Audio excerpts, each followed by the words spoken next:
Untuk apa tuh?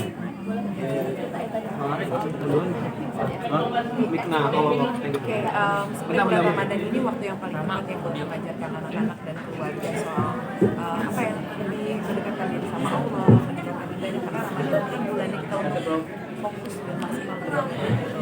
Dan kalau soal berbagi tadi kan banyak sih ngajarin anak-anak berbagi. Oke. Kadang kan kita berpikir kan kalau untuk berbagi itu apa yang kita punya itu kita bagi gitu kan, apa ya, misalnya kita punya barang banyak gitu ya dari sebagian kita bagi gitu. Tapi kalau aku selalu mengajarkan ke anak-anakku dan keluarga aku kalau berbagi, berikanlah terbaik apa yang kalian punya. Jadi kadang-kadang aku suka ngejebak anak-anak, ayo coba kalian cari mainan terbaik aku gitu kan, mana sih mainan kesayangan gitu kan, mereka udah sih pilih mainan kesayangan yang paling mereka suka. Terus gitu udah pada kumpul, oke, sekarang dia mengajak kalian ke rumah anak-anak yang kurang beruntung. Nah, mainan yang kalian udah kumpulin sekarang itu harus dibagi. Ya kalau yang kecil saya kayak, kenapa nggak bilang nggak mau dikasih, kan yang kecil-kecil aku udah nggak mainin, atau kayak gitu yang ini yang ada 2 ada 3. Nah dari situ ngajarin kalau konsep itu kita berbagi barang apa yang paling kita sayang, apa yang paling bagus yang kita punya. Yang lucu anakku yang umur 3 tahun, dia akhirnya ngasih tapi sambil nangis. Ini buat kakak, nangis, terus dia diemin, liatin, boleh aku pegang dulu nggak? Yaudah deh, boleh buat kakak gitu. Tapi ketika kita bisa melepaskan diri kita dari kemelekatan apa barang-barang di dunia ini yang paling kita sukain, yang paling kita cintai, itu akan menjadi semangat di hidup nanti ke depannya. Jadi rasa takut kehilangan akan materi itu udah nggak terlalu berat lagi. Kalau untuk buka puasa kira-kira tuh ada takjil wajib nggak sih? Lucu deh, anakku tuh keluargaku semuanya nggak ada yang suka buka buka.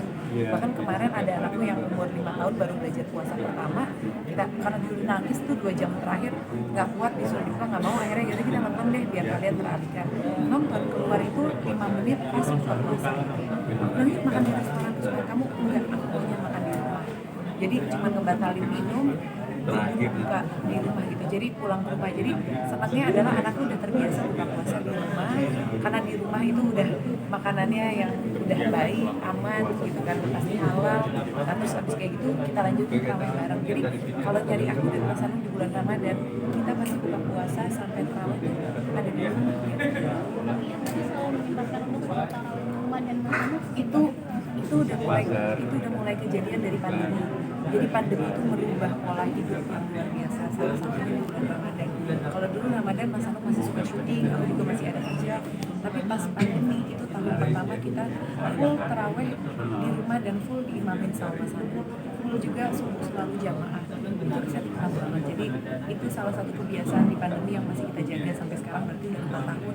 Kita sekarang ya udah terawih pasti di rumah bareng-bareng. Mas Anung imamin mbak juga sama teman dari subuh sampai terawih. Tapi anak full puasa mungkin. Anak full puasa yang 4 pertama full. Kalau yang kelima kemarin baru berhasil 1 hari. Tapi dia juga masih 5 tahun gitu. Hari besoknya dia agak trauma, jadi zuhur udah buka. Kalau yang terakhir sih ya cuman dia udah belajar niat puasa, buka puasa, sahur ikutan. Tapi kalau untuk puasanya Zazkia ajarin ibadah sunnah juga nggak sih? Kayak tadarus juga. iya dong, kalau lagi di Ramadan kayaknya rugi ya kalau cuma jalanin cuma wajibnya. Tapi emang ibadah sunnah nggak cuma tapi dari pas Ramadan sih.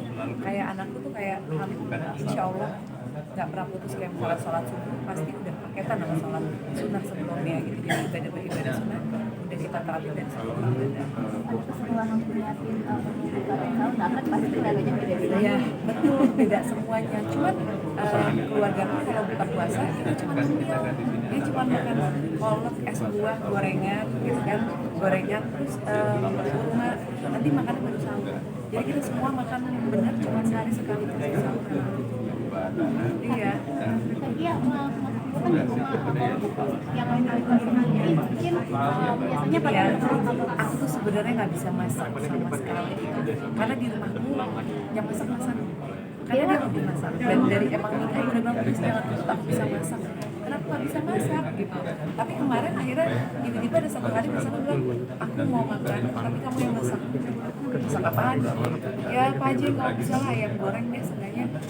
Tau gak sih mau masak ayam gorengnya kayak gimana sih cara masak ayam goreng? Ini bukan karena emang nggak pernah gitu kan. Terus nyari-nyari menu, ternyata bikin ayam goreng sekarang sesimpel kalau punya Royco di rumah, cuman kasih 2 saset yang kecil, terus diungkep, digoreng, enak banget gitu, apalagi kalau ayamnya lagi panas gitu, karena kalau ayamnya udah dingin beda, lebih nikmat ayamnya pas panas. Jadi ternyata masak sekarang simple ya, itu nggak harus dengan bawang apa segala macam, cuma dengan roiko aja udah bisa jadi ayam gorengnya gurih gitu.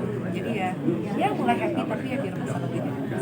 Kamu mungkin cara parenting kamu ke anak gimana kalau untuk belajar puasa? Cara parenting kamu ke anak, parenting Aku ke tidak anak. mau memaksakan. Kalau buat anak-anak yang belum akil balik, biarkan mereka puasa semampunya mereka dulu, jangan sampai puasa ini menjadi beban buat mereka. Dan aku sama Mas Anung nggak mau puasa tuh kita kasih reward kalau berhasil puasa sehari 100.000 atau enggak kalau zaman gue kecil kan dapat sepeda, dapat apa gitu. Karena buat aku kok makna puasa jadi secemet sepeda, secemet 100.000 sehari gitu, sedangkan puasa tuh artinya lebih besar dari itu. Kayak anakku makanya kemarin yang umur 5 tahun udah 2 jam lagi batal gitu, buka puasa, dia nggak mau batal karena dia bilang biarin aja pencernaanku lagi istirahat 2 jam lagi, aku tahu biar usus aku nggak capek, aku makan dulu gitu. Jadi pemahamannya udah lebih, kenapa dia harus puasa, itu bagus untuk pencernaan. Ini puasa itu urusan kita sama Allah. Karena anakku yang udah akil balik, yang udah halangan pun puasa dia buru-buru bayar gitu. Kenapa dia bayar? Karena dia hanya satu ibadah yang kita utangnya sama Allah, itu cuma puasa. Kalau kita utang sama manusia aja kita nggak bayar, itu besar banget gitu kan urusannya gitu, apalagi sama Allah. Jadi emang alhamdulillah anak-anakku udah paham makna puasa yang lebih besar daripada sekedar reward dapat 100.000 kalau berhasil. Oke. Terima kasih banyak ya. Kalian yang buat